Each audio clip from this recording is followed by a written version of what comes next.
Hello and welcome to video number 4. In this video, we're going to talk about your title and your description. So let's take what you have gathered in the previous video and let me show you how to properly create your titles and descriptions. So when it comes to creating titles and descriptions, we simply need to do what we did in the previous videos, which was the competitive research. And as you can see here, we have the videos 1, 2, and 3, the top number 1, number 2, and number 3. And of course, we have the main keywords. So we have this main keyword here. So that's definitely going to be in the title. And then of course, if you noticed, the target audience was beginners. So essentially what you're noticing here is that people are calling out the audience, and then of course they have the keyword in the title itself. And then of course you want to make sure that title, main keyword, and target audience is also going to be in your description. Now what I like to do is I like to go look at magazines in that niche. It doesn't necessarily have to be exactly, in this case, Instant Pot, but it needs to be somewhat of that genre. Now, one thing that I noticed was when we took a look at the Instant Pot chicken, you could write out something like top 6 easiest things. So instead of things, you could say chicken recipes or pot roast recipes to cook in your Instant Pot. Or you could say something like Instant Pot chicken dash top 6 easy recipes, or you could use a number. People like numbers, especially knowing that somebody gets an Instant Pot for the sake of saving time. You could say top 6 easy chicken recipes that take less than 30 minutes. Now obviously that's a little bit long, so let's head on over to Google here. So like I said, I like to use magazines. Magazines do a great job in creating titles. So as you can see here, I typed in Instant Pot magazine, and to the right you'll notice that there's Instant Pot all-time recipes. So let's just go ahead and open that in a brand new window like so. So it looks like we have to pay, but let's just go ahead and click the free sample. So we can see Instant Pot's all-time best recipes. So you could do something like all-time best chicken recipes, or Instant Pot dash all-time best chicken recipes, or all-time best chicken Instant Pot recipes. So obviously here we're not going to copy word for word because that's plagiarism, but we're going to use something different. We're going to tweak it around. What we're looking here is for headlines. So let's go back here. So it says Everyday Instant Pot, 115 delicious, family friendly pressure cooker. So we can say Everyday Instant Pot, 6 delicious family pressure cook recipes. So Everyday Instant Pot chicken, as long as the word Instant Pot chicken is in there. So we got 66 Instant Pot recipes that put your pressure cooker to work. So we could say something like 6 Instant Pot chicken recipes that take less than 15 minutes. And yes, believe it or not, Instant Pot can literally cook something like a pot roast within less than an hour, or sometimes half an hour. Because it's a pressure cooker, it cooks a lot faster. So that's what I like to do, is I like to take a look at magazines. So it doesn't necessarily have to be Instant Pot in this example. It can be another food magazine. So essentially that's how to create the titles. As far as the description goes, if you take a look at what they've written here, the first one that's ranking really well, as you can see here, we've got Instant Pot 101 for beginners. So you'll notice that they are trying to target the keyword Instant Pot 101 for beginners. So they've stated that in the title, and they've also put it in the description. So it says everything you need to know about how to use the Instant Pot in a beginner Instant Pot recipe. So notice that they use the keyword beginner Instant Pot twice. And then of course they got Instant Pot hacks, Instant Pot yogurt. And what they're essentially doing here is they're linking to other related videos. Now, Google's smart enough and YouTube's smart enough to have an algorithm to read the description and think, okay, they've got other videos that they've created that are related to Instant Pot. This video must be good, or this channel must have a lot of relevant information. So we're going to rank it a little bit higher because it's going to give people what they want to see. So now we look down here, it says Instant Pot Chicken. So this is the lady who is ranking really high on Instant Pot, but also Instant Pot Chicken. So it says cook with me as I try a new recipe with my Instant Pot. So we can see the keyword Instant Pot here. And as you can see, the description is really written for the user, but it contains the keywords that are necessary. So you don't need to write something like Instant Pot Chicken or something that's just a bunch of garbled information. You want to make sure that the title and the description attract people first and foremost, and then embed the keywords within. So the third one, we've got top 6 easiest things to cook in your Instant Pot, perfect for beginners. So it says, today I'm sharing with you the 6 easiest things to cook in your Instant Pot. So you can see here, the title is here, but the title is also in the description. It says, now these are perfect if you are just starting out or even had the Instant Pot for a while. So you can see the keywords that are embedded, but it's really written for the user. And that's the way it should be, because the title and the description will actually show up in the YouTube search engine, as you can see here. So we've got the title, we've got the description. So we want to make sure that the first sentence in your description is catchy as well. Hello and welcome to video number 5. Let's talk about video file optimization. Did you know that all files contain data that tells YouTube what your video could be about? Let me show you. Okay, so the way that YouTube gets an idea of what your video is about is by transcribing it. And for the most part, it can usually figure out what your video is all about if you have voice and speaking in it. Now, you can go one step further by adding what we call video file metadata. It's very similar to a website metadata. So for example, if you right click on any website and you click on View Page Source, up at the top, you're going to see a lot of what we call metadata. So right here, we can see the name, the title, the description, and all that information. So what that does is it tells Google essentially what your website is all about. So very, very similar in this case of what we're doing here. So what we're doing here is we are taking the video file that you have created and embedding it with more information. So besides the title and description, YouTube will be able to read the metadata inside of your video. So it'll make a little bit more sense when I show it to you.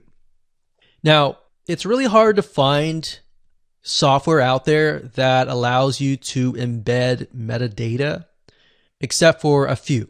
So one of them is called Video Converter by Wondershare, and that is videoconverter.wondershare.com. That's videoconverter.wondershare.com. So if you go here and you go ahead and download up at the top, you will be able to embed metadata. In fact, we're going to be using that for this particular video. Now, there are other software out there like the Adobe Bridge software, which allows you to embed the metadata into your video. Now, the reason why I'm using Wondershare is because I feel like it's a lot easier to use. So if you go ahead and download this, we're going to open this here. And what I did was I clicked Add Files and I chose the file. Now, there's a lot of things that you can change about the video, but what we're particularly interested in is this I icon right here. So click this I icon, or letter I here, and you're going to see that it says name, language, episode name, actors, directors, screenwriter, tagline, and description, and comments. So what I recommend is you try to complete this as much as you can. So episode name, actors, so that would be whoever is in the video, the director, the screenwriter, which could be you, and then the tagline. What I would do is the tagline be your title, and then the description be your description. So whatever you're going to upload to YouTube, put this as a title and put this as a description. And then for comments, I would put something like keywords. And all you have to do is click save, convert it, and done. That's the reason why we're using Video Converter, because it's just so much easier. With Adobe Bridge, it's easy too, but there's a lot of more options and very easy to get confused.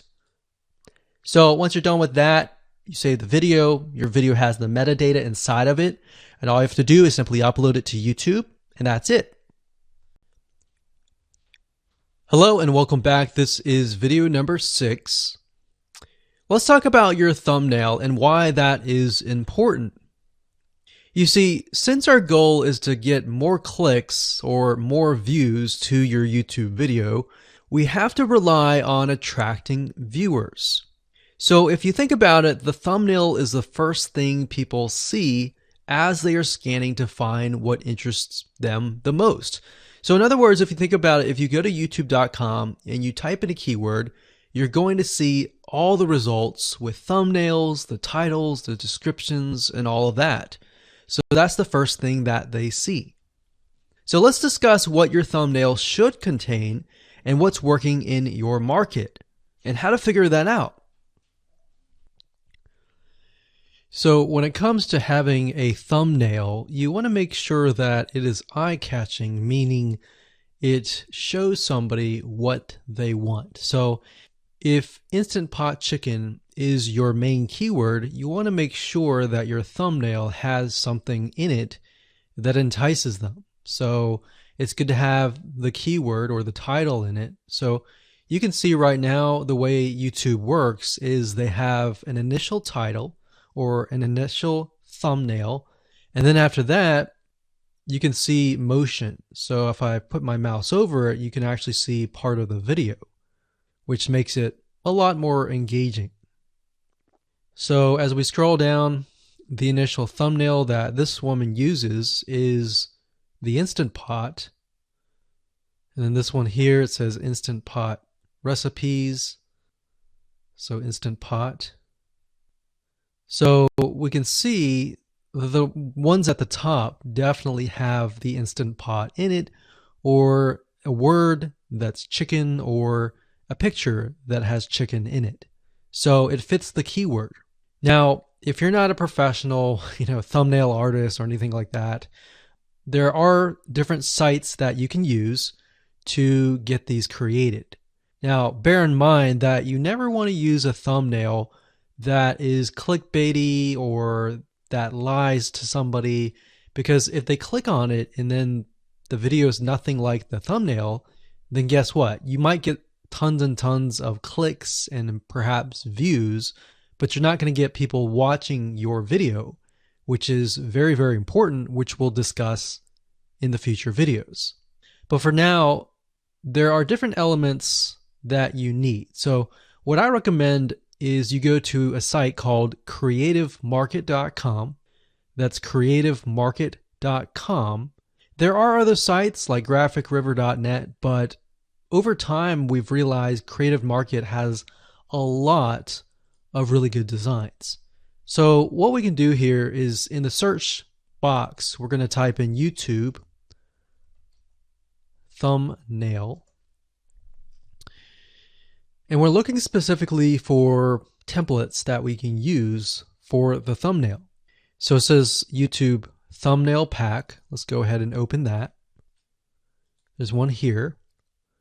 There are end cards, but that's a little bit different. That basically comes at the very end of your video.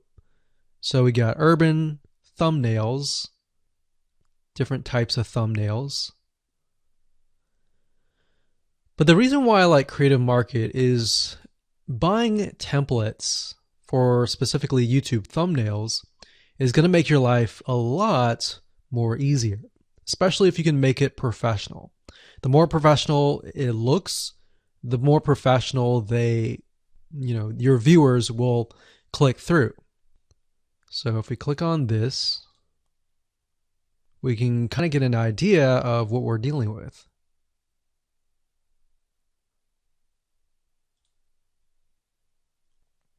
And here's more thumbnails here as well.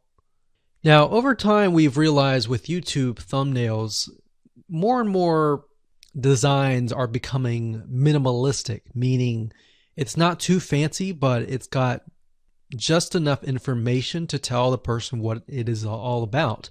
So it could have text, it could have pictures, but you really need to know what your YouTube video is about before you can create your thumbnail. In fact, I recommend that you create your YouTube video first and then you create your thumbnail so that you can make sure that you attract the right person.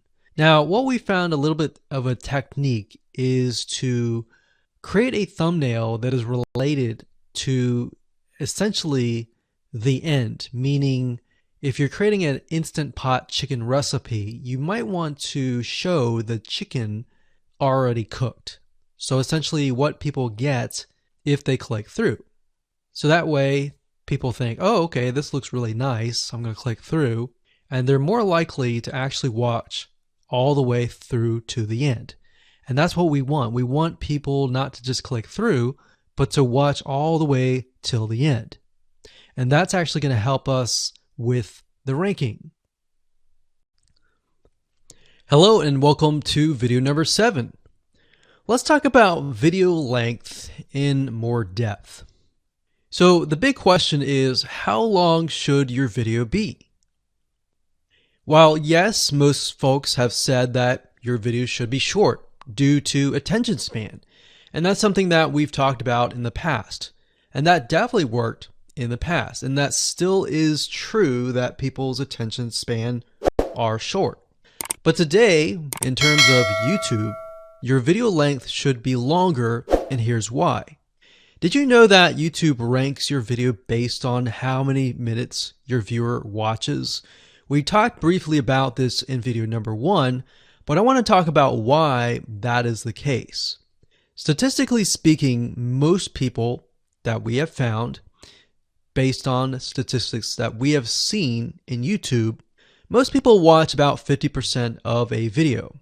Even the people that are interested in a video, they watch 50% of a video. So if that, in this case, is a 5-minute video, an average viewer is only going to watch about 2.5 minutes. Now, here's why that is important. If you're competing against someone who has a 30-minute video and their viewers watch 15 minutes, which is about 50%, well, guess what? Even if they can have less viewers than you, they're going to beat you because they have a longer video. So if you got the 2.5, they've got the 15 minutes, they can send less people and still beat you. And YouTube will favor them in the end. Now that, of course, is assuming that the views are legitimate and people are actually watching. And that's why user experience is so important. So to give you some real life practical application, let's hop on over to YouTube and I'm going to show you proof that this works. Okay, so let's take what we learned and what we just discussed and apply it to some real life practical application. So if we head on back over to youtube.com, we type in the keyword Instant Pot recipes, we can see this one, and this one. So let's go ahead and open these up. So we got this one, and this one. So that's 1, 2, and 3. The first one has about roughly 8 minutes or 9 minutes. We'll say 9 minutes. The second one has about 27 minutes. And the third one has about 20 minutes. Okay. So essentially the second and third have about double the amount of time. So like we talked about, most people watch about 50% or less, and then they quit. That's the average, right? So if that's the case, this person here, even though they have more views, see that? 800,000 views, even though they have more views, they're competing with somebody with a 30-minute video. Essentially, it's 27 or 28, but close to 30. So if we round that, we'll just say this is 10, this is 30, and this is 20.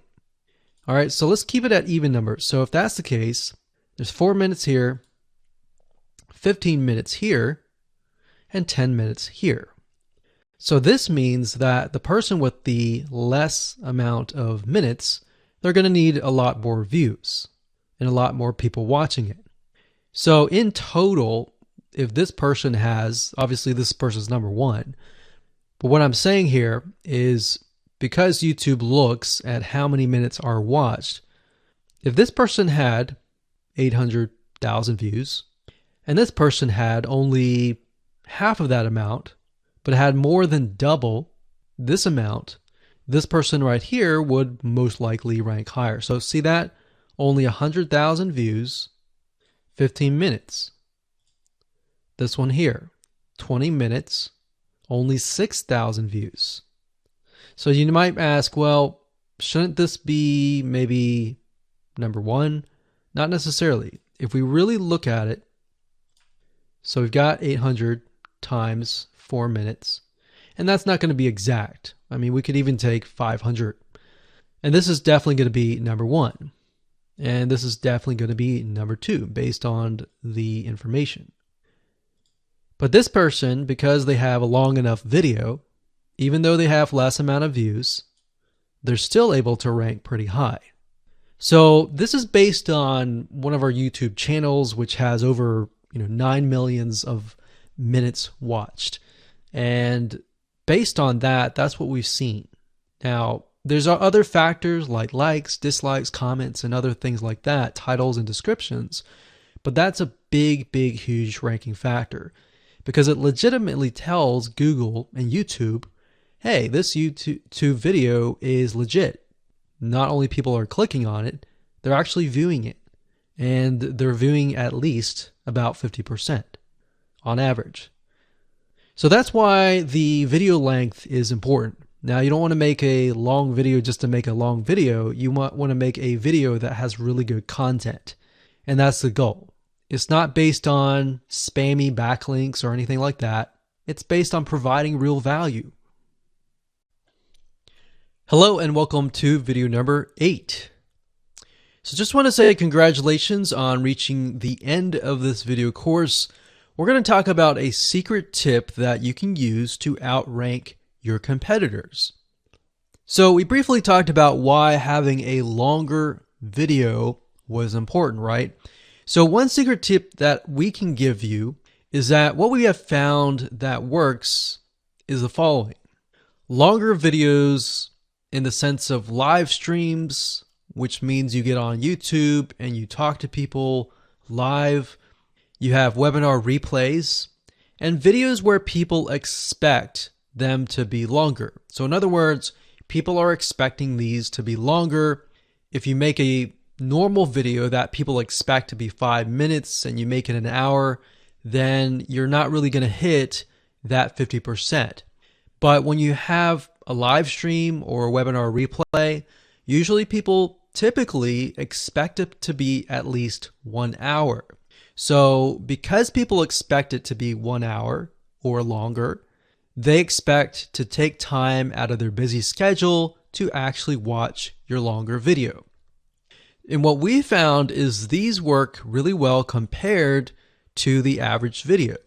So let's discuss what you need to do in terms of software or even web applications that you need to create live streams and webinar replays. So in order to create a YouTube live stream, you're going to need to have a broadcasting software. There are many. You can go to YouTube and type in live stream, how to set it up, and there's a lot of videos on that. But this is one particular one that we have used and that has worked really, really well for us. It's called Open Broadcaster Software, and it's free, best of all. And that is located at obsproject.com. So as you can see here, there is versions for Windows, Mac, and Linux. So it's simply as easy as downloading and you can start streaming. So the reason why you need this software is basically what it does is it connects to the YouTube live stream system, and when you're ready, you click record and you're good to go. Now, I'm not going to go in depth on how to use this product just simply because there are so many different options and so many different ways of using it. Now, like I said, the tip is when outranking your competitors to have longer views. This is good for kind of a face-to-face talking head type long video. Now, if you want to use a camera, you can do that. If you want to do something like screen capture, meaning you're going to show your screen, then you're going to want to use something like GoToWebinar. And you can go to gotomeeting.com/webinar to do that. Another tool that we have used, which as of now, it is free, and who knows, it could change. So GoToWebinar does cost money, but it's a nice way to kind of engage with people. So this is the route that I would go if you are engaging with people.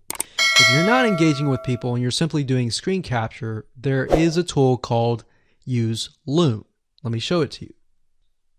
So useloom.com. Loom is essentially a Chrome plugin, and what it does is it allows you to record your screen. It's super easy to use. In fact, it's super, super fast. It's so fast that you can literally start recording, and within seconds when you're done, you'll have the video in hand. And you can download the actual video file to your computer really fast. So those are the three options that I would go to, and really depends on the avenue that you want to take. So like I said, create a longer video, but just don't create any content. Make sure that the content is valuable, because you want to make sure that people watch all the way through, or if not, watch at least 50%.